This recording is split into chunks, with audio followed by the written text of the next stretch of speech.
Welcome back to CareCast, the podcast from Caresoft, the trusted government IT solutions provider.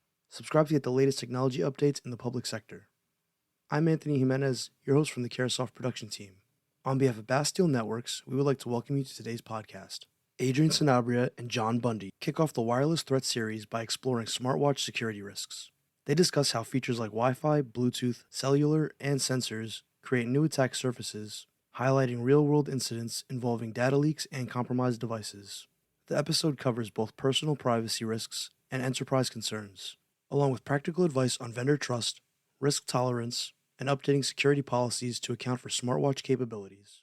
Welcome to the Wireless Threat podcast series sponsored by Bastille Networks. I'm Adrian Sanabria, and joining me is John Bundy. How you doing, John? Doing well. How are you doing, Adrian?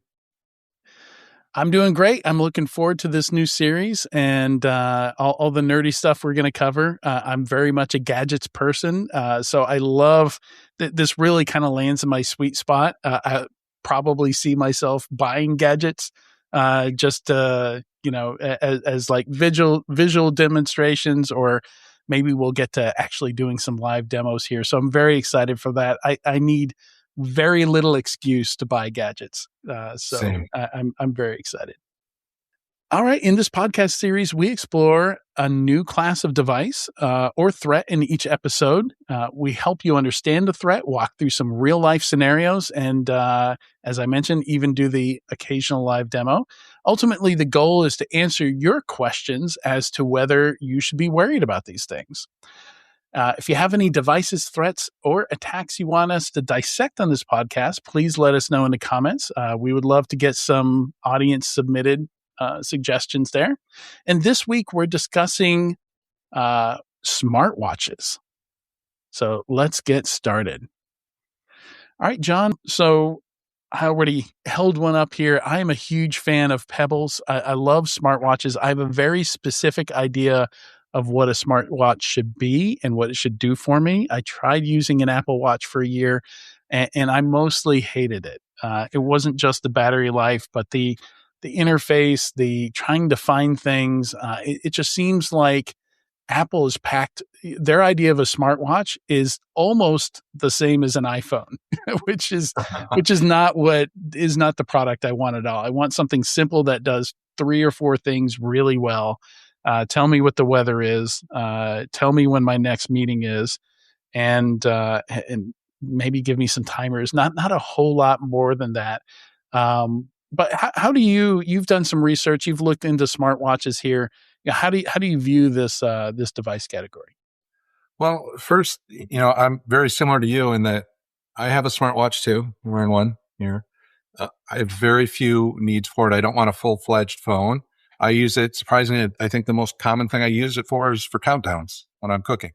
But I really wanted something to help with sleep. And that works really well for that. And like you, I found weather on it. That's kind of nice as well. So very limited use cases. But as far as your question was about what do I think about smartwatches in general and their risks, I see kind of 2 main categories, right? There's consumer risk or threat risks to the person, and there's business risk. And we're going to talk about both today. Yeah. Yeah. And I think it might be good to start out just talking about, I think because Apple has kind of dominated this category. There are Android, Wear OS, Google based smartwatches as well. But most people think of that kind of form factor, but there are the Garmin's out there. And then there's also some kind of DIY hobby class devices you can strap on your wrist. So when thinking of it from a, maybe more of a penetration testing standpoint, there's some things that are more purpose built, than just a general purpose Apple Watch. Does that broaden the attack surface some if we consider some of those other devices? Do you really consider them a threat or not? I guess, yeah, if you broaden that smartwatch category to include things you wear on your wrist, it certainly includes some interesting devices that you'd almost consider to be novelty, but still you'd like to know about them, right? And I think you're talking about, in particular, something called the ESP32 deauthor. I ordered one and it's not here yet, so I can't demonstrate it. Yeah, that's a pretty common capability that's been around for quite a while. Lots of blog posts on it. I think it started with the ESP 8266, if I remember the previous model correctly. 2.4 gigahertz only device. It sends out deauthentication frames to your Wi-Fi networks. It's been Explain a little documented. bit what that does, what deauthing does. So a deauthentication attack on Wi-Fi, it's a command that says leave the network, and you can send it to the clients. So what you do is you spoof the access point MAC address, and you send this request either to a specific client that you already know or to all the clients, and you say, please leave this network. And it's not a please, it's more of a leave the network. Again, these are limited to the 2.4 gigahertz band, which is still frequently used and commonly used. There are ways to mitigate this. The Wi-Fi specification has evolved to add protection against this, but it comes with some of your newer specs. WPA3 has it mandatory. You can use it with WPA2, your older versions, but a lot of clients don't support it. So now you've got this trade-off. Do you want to have better security or more compatibility with your clients? And so it still works, right, because of that. Yeah, maybe your surveillance cameras or something like that are only 2.4. They don't work with the latest specs, and maybe that's the use case here. Maybe I'm a pen tester, and I want to see if I can stay off your surveillance cameras by deauthing them from the network or something like. I don't know if that would actually work. I'm just off the top of my head throwing that out there. I think one of the more common use cases is to deauth clients to try to get them to connect to an attacker-controlled access point. So it's the first step in some attacks. Another reason you do it is to try to capture handshakes and WPA personal networks. So it is often for tracking. Yeah. So it's kind of a neat twist on your smartwatches in general. And then there's kind of the other side of this, like, one of the things I want to do in this wireless series is also address threats that aren't really threats. Like sometimes there's some myths out there, and I think one of these things, like when you see wearable devices in the news around cybersecurity, with cybersecurity as a topic, one of the things that often comes up are fitness trackers and Strava. Right. Yeah. And it's not exactly a smartwatch. Like there's all kinds of fitness devices that, you've got chest straps, you've got things that clip onto your clothing. Not all of them are in the watch form factor. But do you consider that as part of the threat model here, part of the attack surface, or is that more of an application? Is Strava more the threat than the fitness tracker there? Yeah, in this case, I guess I would categorize that more as kind of your general cloud-based threat, right? So in general, when you have data in the cloud, there's a risk, right? There's always a risk. We hear about data leaks all the time, passwords being stolen, personally identifiable information being stolen from these databases in the cloud. And a smartwatch is just one more vector to get data into the cloud, right? But now the data is maybe a little more important to you. You have to consider your personal risk profile, right? This is your health data, your sleep data, your location being sent to the cloud. Not only the smartwatch vendor's cloud, but very often, in this case with Strava or other third-party, more of a social cloud where you share additional data to a third party in the cloud, and then you publicly make it available because of social networks. Yeah. That's where that leak you're talking about came from, right? And now we know that where the general is because of their bodyguards going out for morning runs, right? Yeah, that was exactly the case, right? They found these near the military facilities that people were using Strava, and you could tell where their patrols might be or where their morning run might be or, where the interesting buildings might be. Just without any, it was all anonymized data. It was heat maps, but it gave a heat map of activity. And so we don't really consider that when you put on that smartwatch or fitness tracker, where that data goes, right? So is it a risk of the smartwatch? I would say that it enables it. And it's a general cloud-based risk that we should all consider, and social media sharing as well.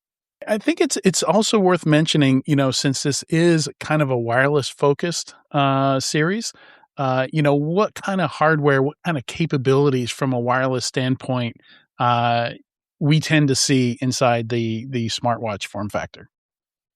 Yeah. So like they're kind of like mini phones or mini computers at this point. They've got a little OS, an operating system, applications, and they have various ways to communicate. And usually you don't use, an Ethernet cable in them, but you can have Wi-Fi, perhaps cellular, and a SIM card, um, Bluetooth, and possibly NFC, near field communication, for payments and other activities. So there's maybe 4 different radios possibly in these smartwatches. And with my Apple smartwatch, that wasn't immediately obvious to me. Like I realized that at some point, like when it would play a video or show me an image or something like that, I'm like, there's no way I'm getting that over just Bluetooth. Sure. And it was not obvious to me that my watch had a Wi-Fi chipset and was connecting to Wi-Fi and grabbing that stuff directly rather than the phone passing it off to me. Because what I have, like my main watch before and after that Apple Watch, is a Pebble watch, and it just has the Bluetooth, and it relies on the phone for pretty much everything. Whereas these Apple Watches, there are people now that use them as their main devices. Like this is one of these like moving to a minimalist phone where they're actually using Apple Watches as their minimalist phone. And you can buy little cases where you take the bands off the watch and you snap the whole Apple Watch, just a little centerpiece here into a thing with controls on it. And you use it as a little tiny phone with a tiny screen on it. Yeah. And it keeps you off of Instagram and TikTok and all that. Yeah. I don't know if I could go that small though. Yeah. Well, I mean, that's kind of the idea is it frustrates you from using the internet because it's not convenient to use. So you use it less. Yeah. And you brought up a good point. Like you didn't even know it's using Wi-Fi, and we're cybersecurity and, aware. But some of these things, there's convenience and security trade-offs happening all the time. And that's one of those convenience things where once it's connected in the Apple ecosystem, all that stuff about Wi-Fi can just be shared and you don't need to worry about it. It just happened, right? You didn't set it up to connect to a Wi-Fi network. Maybe you did, but it could just be just as common for the phone to handle that for you and automatically configure it to use Wi-Fi when you're in range. Yeah, and that was the thing that surprised me is I never connected it to my Wi-Fi. Apple just hands off the credentials for the Wi-Fi to the watch, and it works the same way with the payments, right? Well, and sometimes it does, and sometimes it doesn't. I think I actually had to do something to be able to use payments from the watch. Like very intentionally, I had to say that I want this card to be available on the watch. Whereas I didn't specifically tell it to share that Wi-Fi information with the watch. Yeah. So sometimes like you have to confirm something specifically, and sometimes Apple is just helpful. It does things without asking you. How clandestine can you be with this kind of form factor? Like what do we see people doing potentially with smartwatches? Like from a threat perspective, if you have, say, a contractor coming into a data center or something like that to do some work, what could I sneak in? Like maybe let's put on our red team hats here. Yeah. So thinking about it from a red team perspective, an attacking perspective, some of the behavior is enabled by the fact that there might be no phone zones, but they're not often no watch zones, right? So you might have to leave your phone behind and think, okay, well, that's a pretty good security step, right? Let's keep those behind because those things can just sniff data. They can take pictures. They can record that. We clearly know we don't want this in the sensitive area, but then you might not have the same policy for the watch. Right. People might not but even watches can't take pictures, or can they? Well, yeah, that's changing. More and more do currently, especially Android. Like you mentioned, the phone replacement sort of concept. There's Android phone replacement sort of watches that do have the camera. I looked at another one. I'm not sure what the OS was, but it had a pop-out watch in the little watch fob, the little knob on the side. And so you wouldn't even know by looking at it, but you can pop that out and hold it kind of like this and take a camera that way instead of turning it like that. Right. So that's pretty clandestine in my opinion. Right? You look like you're scratching your nose or something and you're snapping pictures. So you can sneak that watch in. It's not even sneaking in, right? People might not think to ask you to remove it. A lot of these smartwatches now do have microphones. We know that from the voice assistants. A lot of them have voice memo recording capability.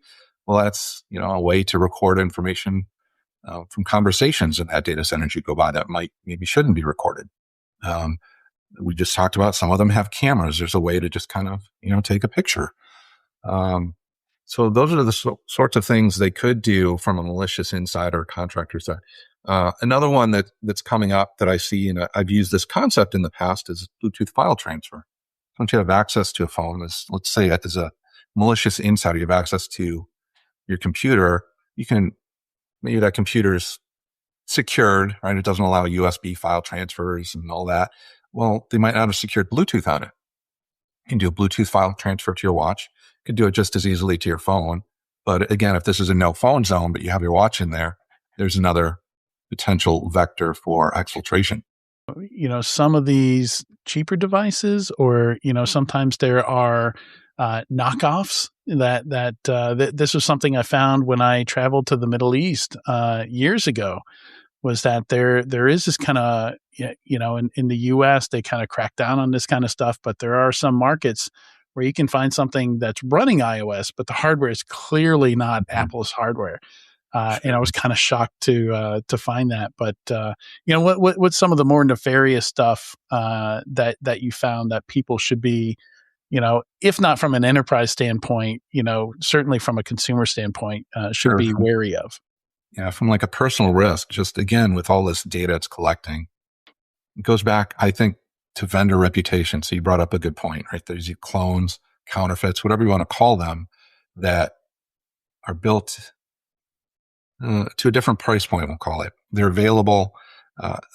They might not have the same privacy policies and security policies that Apple, Google, Samsung may have. Kind of a get what you pay for sort of concept there. But yeah, these less expensive, less reputable devices might not be as secure in general. They might actually have intentional malicious applications or firmware put on them. And I've seen examples of both of those. So one example, which was interesting, is almost a spear phishing like attack where somebody wanted to replace their fitness tracker. They went on Amazon. They were recommended a certain model that had a storefront there. They purchased it. Well, what this person didn't know is that an ex-colleague that had a bone to grind with him was running that storefront and was able to deliver some white label fitness tracker, right, that they controlled. So now it's like a supply chain attack with some spear phishing. So it's a pretty complex attack chain, but I think the concept is, hey, if you don't know who's providing that, right, maybe you shouldn't trust it. In this case, again, there's some malicious firmware applications on there that would see two-factor authentications come via SMS and share it back out. And this ex-colleague was able to use that to log into a system he shouldn't have been able to log into. So that's one example of, some cheap devices, maybe not from a reputable vendor, right? Mm-hmm. In combination with a spear phishing attack where it was very, very targeted to that individual. But again, the concept is you don't know the supply chain. What do you trust? Yeah. In this case, maybe it's vendor reputation. Exactly. Yeah. And it's so common now to, especially if you're buying stuff off of Amazon, to find vendors you've never heard of, creating different devices. And for me, one of the biggest red flag phrases is, I got a great deal on this. Look at the great deal that I got on it.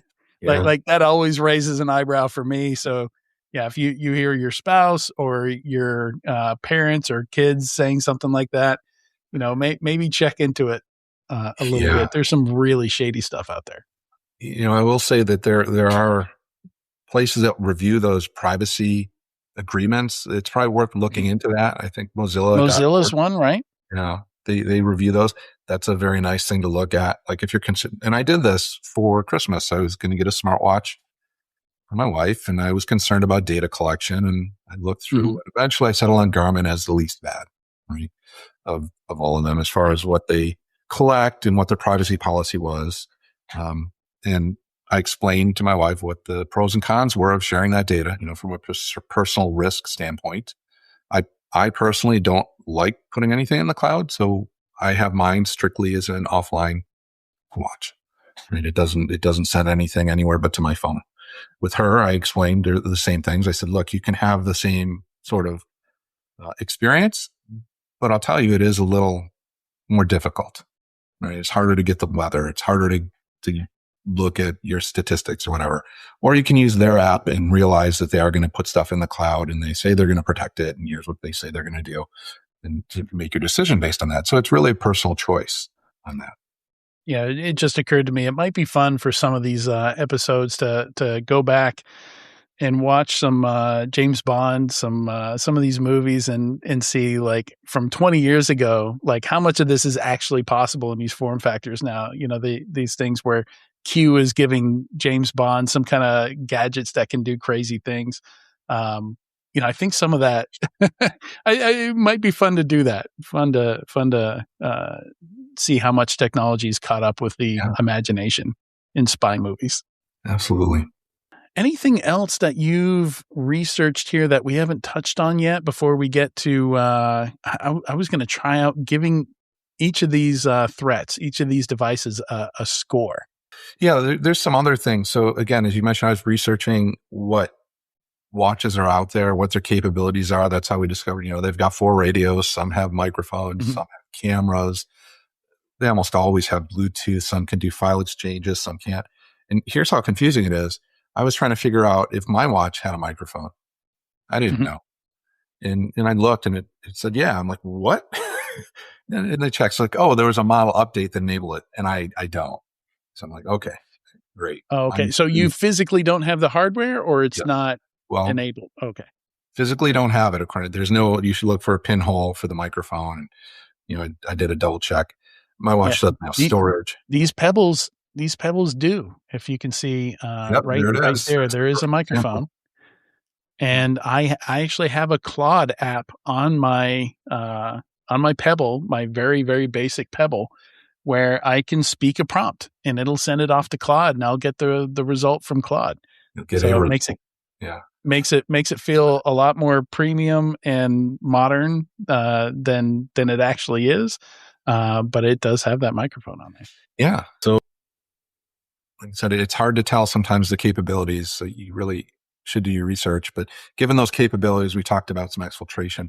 Another example of kind of a terrifying, I don't know if it's really supply chain, but there's a child's watch called an Explora something or another. There's still, the brand's around, it still sells children's watches.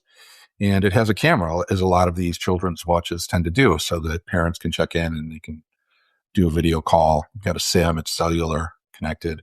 They can take selfies with it. Pretty cool. Hard to do exfiltration with a big purple watch with an obvious camera. I wouldn't, maybe you could get away with it. But in this case, it was around 2020. The manufacturer had something in the firmware that allowed SMS commands to be sent to a watch, and the watch would respond back without any prompting or indication that it responded back. And some of the actions that these researchers found were, I don't know, kind of terrifying as a parent. The names in the code were very sus, as the kids say. Yeah. So some of them, they tested the remote snapshot, which would take a picture from the watch and send it to some IP address. Remotely. Automatically, you receive the SMS, take the picture, send it. No questions asked. And this is being worn by a child, right? The other ones included like wiretap. They had sending location. No legitimate wiretap incoming, wiretap by callback. I don't know. Because it's a kid's device. The idea, there is a small market here for like purpose-built kid smartphones that only do very, very basic things. You can't install apps on them, but you can. It's got a few people in there that you can call. You can call your parents. You can call an emergency contact, and that's in a watch form factor also, where you can make calls from it. Like these watches you're describing, I think did have cell radios in them, and at least eSIMs, if not physical SIMs. And again, just the fact that it was in there was terrifying. And so again, you don't need to worry about this particular watch. It was 6 years ago. It was patched. It was an honest mistake, we'll call it. They didn't realize that they left in these developer functions. Called it wiretap, though. The developers always need to wiretap things when they're testing, I guess. So it was really kind of questionable. The brand, you wouldn't think anything. It's a Norwegian brand. You don't usually think of the Norwegians as something in my personal threat model to watch out for their devices. And they're still selling it. But if we're talking about Explorer, it was like white labeled Chinese hardware, though, right? That's the maker of the hardware, and this was odd because Kihu 360, I've only associated with antivirus software. They make any malware software. Apparently, they started making smartphones back in 2012, and I'm not in a market where they sell them, so I'm completely unaware of this. I'm catching up. And apparently, they make a watch for kids as well. So the company putting wiretap or calling functions wiretap in their code is a cybersecurity company, but out of China. Yeah, it's just so bizarre. And I guess the point is, it's the vendor again, right? You don't know that supply chain. You really have to look at their reputation, their history. How quickly do they patch or acknowledge security issues? What's their track record for that? This brand is still around. They sell in the US, right? It could happen. It can happen again, I guess, is the point. Is you choose a brand, you have to trust that they're putting in non-malicious firmware. And it's sad that we have to make that leap, but you really have to kind of do your research sometime or accept that risk, I guess. It's your personal risk. What are you hunting for that great deal? Well, the risk is it might have a persistent backdoor installed by the developer. What's the probability? I don't know, but it has happened before. It'll happen again. It's just, that's the way it works now, I think. Let's try and give a threat score here. Out of 10, I would give this a 3 out of 10. Like, it's not something I would ordinarily worry about all that much. I think there are some niche cases. Like if you have like you mentioned, a no phone zone, if that watch has the same functionality as a phone, then it should probably be included in that. And the folks enforcing that rule, probably somebody at a guard gate or something like that, should be aware that they should be collecting the watch and the phone. In most enterprise cases, I'm not really worried about smartwatches. There's lower hanging fruit that I would be more worried about personally. What would you give it? Yeah, I think that's a good takeaway is maybe as these approach phone capabilities, you should treat them as a phone and update your security policies. I think that's a big thing to consider is maybe if there's no phones allowed, there should be no watches allowed. But as far as risk, I'm going to divide it into two, right? So personal risk, I think is high, right? Mm-hmm. Partly because I have very little tolerance for losing my PII. And this is a device that's meant to collect a lot of PII, a lot of health information that could be valuable or detrimental to you in the wrong hands. So I feel that's a risk that they enable through their cloud sharing, and other things. I mean, they give a fingerprint, they add to your technical fingerprint, your wireless fingerprint, just by wearing it along with the other devices. So there's some risk there, and I've decided how much I'll tolerate. So I think it's a little higher on the personal side for me than a 3, maybe a 5 or a 6. But on the business side, I agree. There's easier ways to be a malicious insider or, perform an attack than to use a watch. The main threats I see for a business using a smartwatch would be persistent recording, pretty unobtrusive. It's there on your wrist. Possibly cameras of taking pictures of sensitive documents where phones aren't allowed, and possibly data exfiltration, which I've used that method before to get around, limits on USB devices. So it's certainly possible to do that. But you can do all those same things with a phone. So if you have a phone already, that's easier to do. Right. Yeah, I think I've seen watch bands that have like a USB flash drive integrated into the watch band, right? Sure, a little pull out like Inspector Gadget or yeah. Smart. You just pull that little cable out and connect it. Exactly. Yeah. Any recommendations before we wrap up here? I guess my big recommendation is personally look at your personal risk profile, what your appetite for risk is when you make these decisions. Look at the vendors and their reputation and their privacy scores and make sure that aligns with your values. For a business, if you have no phone policies, you should probably add watches to that as well because they have a lot of the same capabilities. Awesome. And with that, we're going to wrap up this episode. Thank you for joining me, John. This has been great. Hey, thanks. It was my pleasure. Big thanks to Bastille for sponsoring this series. And you can check out bastille.net/blog for more information on wireless threats. And don't forget to give us a comment if you do have any threats, any devices, anything you want us to dive into. We'd be happy to do it. We've got a long list of stuff that we want to check out. So there's a good chance that something you might drop in there is already on that list, but still, maybe that helps us prioritize which episodes we make before others. So would love to see some comments. And hope you found something useful, and we'll see you next time.